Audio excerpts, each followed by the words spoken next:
आधी रात का समय था। शहर के सबसे बड़े बिल्डर कुबेर सिंघानिया की आंखें खुली हुई थीं, लेकिन वह जाग नहीं रहा था। वह किसी ऐसी दुनिया में फंसा था जहां दीवारें सांस लेती थीं, पौधे गला घोंटते थे और एक बूढ़ा आदमी हर जगह मौजूद था। कुबेर सिंघानिया पिछले 1 महीने से मानसिक अस्पताल के कमरे नंबर 27 में भर्ती था। डॉक्टर कहते थे उसे भ्रम होते हैं, पत्नी निधि और बेटा रॉबिन कहते थे कि उसे किसी की नजर लग गई है, लेकिन कुबेर जानता था यह नजर नहीं है, ये सजा है। उस रात अस्पताल के कमरे में हल्की रोशनी थी, मशीनें धीरे धीरे बीप कर रही थीं। कुबेर खिड़की से बाहर देख रहा था कि अचानक उसे शीशे पर किसी की परछाई दिखाई दी। वही झुका हुआ बूढ़ा, सूखी त्वचा, गहरी आंखें और होठों पर रहस्यमयी मुस्कान। कुबेर का गला सूख गया। वह चिल्लाना चाहता था, लेकिन आवाज भीतर ही जम गई। कुबेर, आवाज खिड़की के पार से आई, पैसा बहुत कमाया ना तूने, अब हिसाब देने का वक्त है। अचानक कमरे की लाइट झपकने लगी, दीवारों पर दरारें उभर आई, सफेद पेंट की जगह पेड़ों की छाल जैसी बनावट दिखने लगी। अस्पताल का कमरा धीरे धीरे जंगल में बदल रहा था। मिट्टी की गंध, सूखी पत्तियों की सरसराहट और दूर जानवरों की आवाजें गूंजने लगी। कुबेर की सांसें तेज हो गईं और उसे सब याद आने लगा।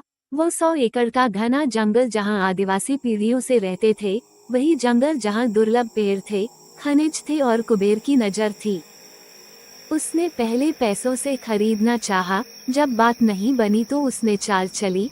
जानवरों के चारे में जहर मिलवाया, छोटी छोटी आग लगवाई ताकि आदिवासी डर जाएं और जंगल छोड़ दें, लेकिन वे नहीं डरे। वे कहते थे हमारे राखानदार हमारी रक्षा करेंगे।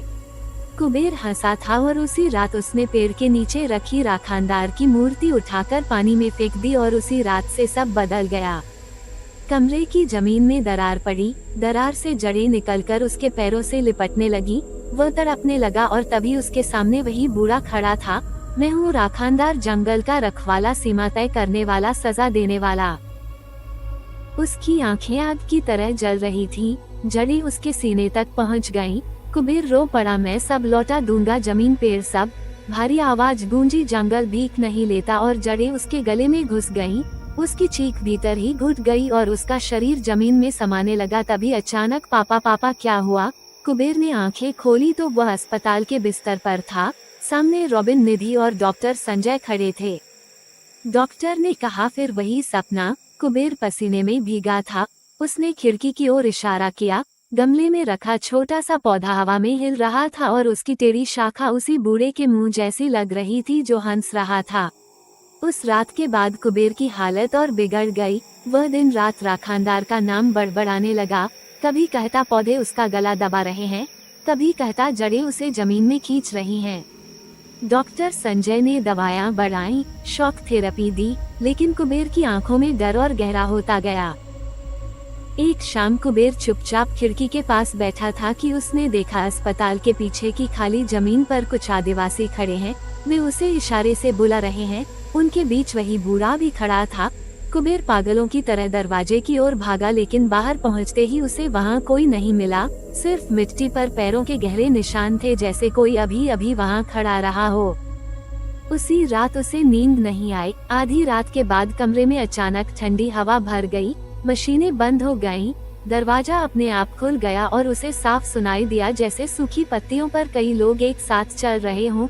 कदमों की आवाज उसके बिस्तर के चारों ओर घूमने लगी। उसने आंखें बंद कर ली, लेकिन आवाज और पास आने लगी। तभी किसी ने उसके कान के पास फुसफुसाया, जंगल लौटा कुबेर, जंगल तेरा इंतजार कर रहा है।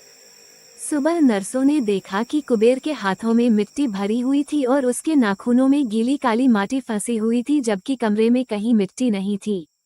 डॉक्टर हैरान थे। अगली रात और भी भयानक थी। कुबेर ने देखा कि कमरे की छत से पतली जड़ें नीचे लटक रही हैं और धीरे धीरे बढ़ रही हैं। वो डर के मारे बिस्तर से गिर पड़ा और कोने में सिमट गया। तभी उसे वही बूढ़ा दिखाई दिया जो इस बार बहुत पास था। उसने कहा, सजा शुरू हो चुकी है। कुबेर जोर जोर से रोने लगा। कुछ दिन बाद अचानक एक रात अस्पताल की सारी बिजली चली गई। जब नर्स से कमरे में पहुंची तो बिस्तर खाली था, खिड़की खुली थी और नीचे मिट्टी बिखरी हुई थी, जैसे किसी ने अंदर से जमीन खोदी हो। कुबेर सिंघानिया कभी नहीं मिला। अगली सुबह अस्पताल के पीछे उसी जगह एक छोटा सा नया पौधा उगा मिला।